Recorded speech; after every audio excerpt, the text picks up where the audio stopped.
Hai, Assalamualaikum. Gimana kabar kalian? Bertemu lagi dengan saya di materi statistika. Kali ini kita akan melanjutkan mengenai uji hipotesis. Di video sebelumnya kita sudah membahas mengenai uji hipotesis rata-rata dengan menggunakan z-test. Maka di video ini kita akan menggunakan t-test untuk menjawab uji hipotesisnya. Bedanya apa dengan z-test? Jika z-test ini digunakan untuk data yang besar, ketika n-nya lebih besar sama dengan 30.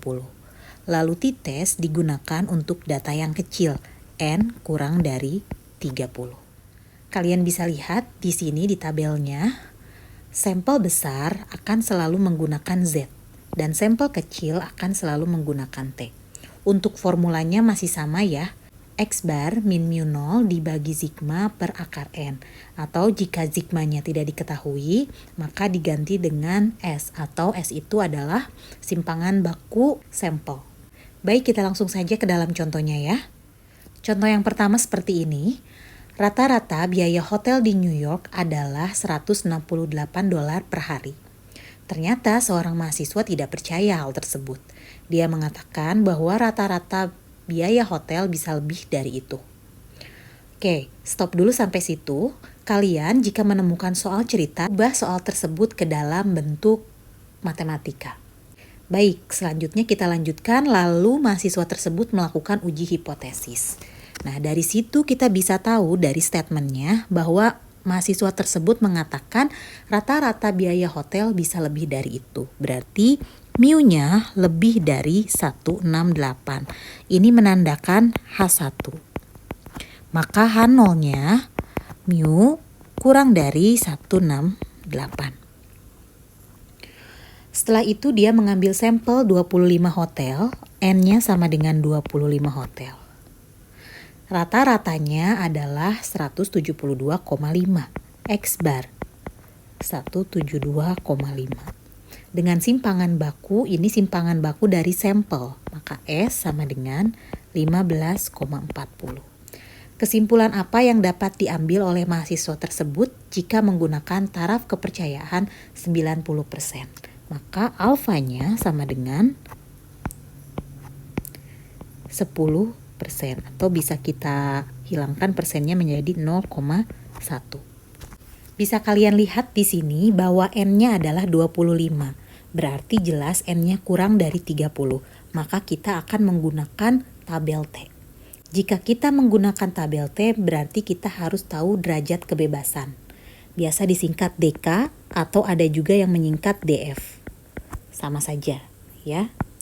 Nah, untuk DK-nya kita ambil N-1. Maka di sini 25 dikurangi 1, 24. Oke, semuanya sudah kita ketahui. Maka kita langsung cari T hitungnya.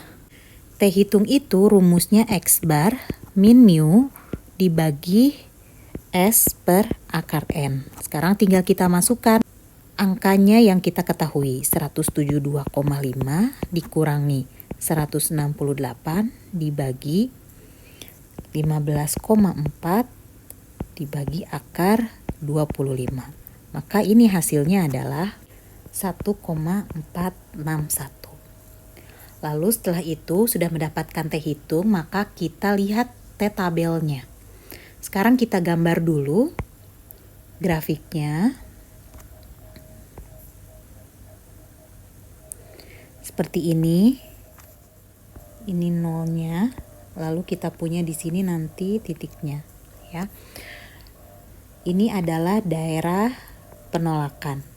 Oke, yang saya arsir ini adalah daerah penolakan. Perhatikan lagi di sini gambarnya dia satu arah ya, karena tanda di H0 dan H1-nya. Baik, sekarang kita melihat tabel T-nya dengan derajat kebebasan 24 dan alfanya 0,1, berarti T hitungnya ada di mana? Di sini 0,1 kita ambil yang ini, lalu derajat kebebasannya 24 ada di sini. Maka kita ambil yang ini datanya. 1,318.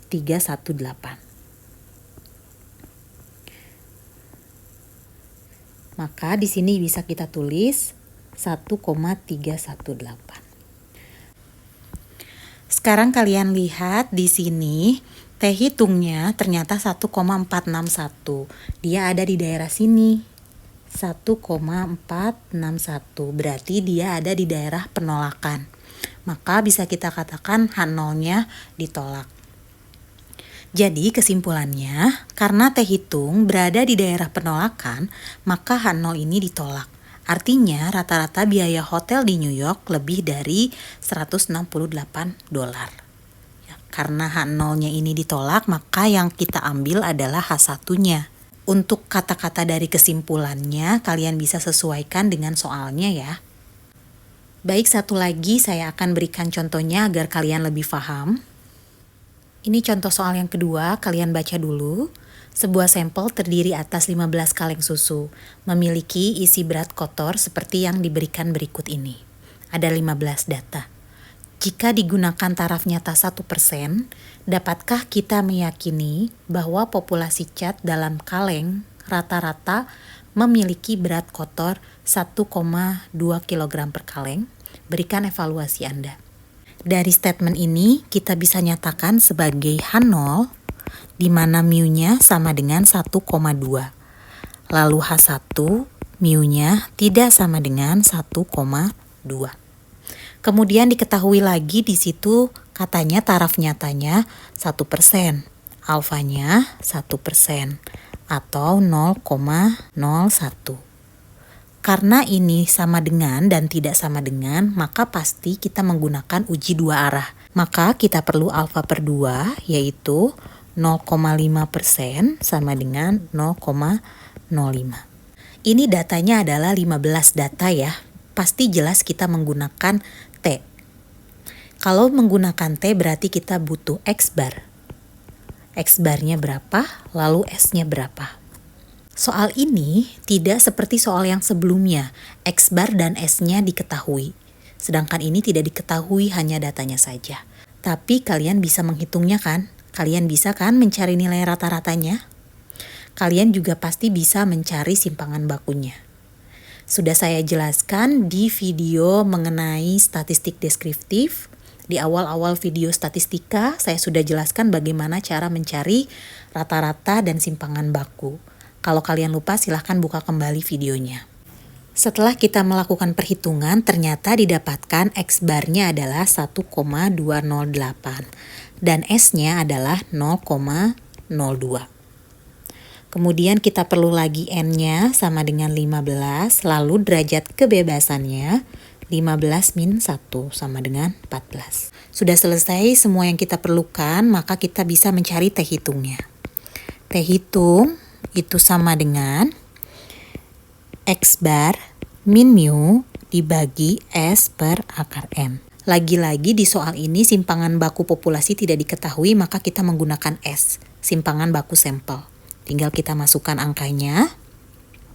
1,208 dikurangi 1,2 dibagi 0,02 dibagi akar 15. Ternyata setelah melakukan perhitungan hasilnya ini adalah min 1,47. Lalu setelah itu kita buat gambarnya seperti biasa. Ini gambarnya dua arah ya, kiri dan kanan. Di sini. Nah, yang saya arsir ini adalah penolakan. Di sini juga sama penolakan. Kita cari di sini alfa per 2 ya, ini juga alfa per 2. Lalu sekarang kita akan mencari ke dalam tabel T-nya dengan alfanya itu kita gunakan 0,05, derajat kebebasannya 14, maka hasilnya akan berapa? Kita lihat di sini sekarang tadi alfanya 0,05, derajat kebebasannya 14, maka kita ambil yang ini. 2,977. Maka bisa kita tulis di sini min 2,977, yang ini 2,977. Lalu sekarang kalian lihat min 1,47 yang ini ada di mana?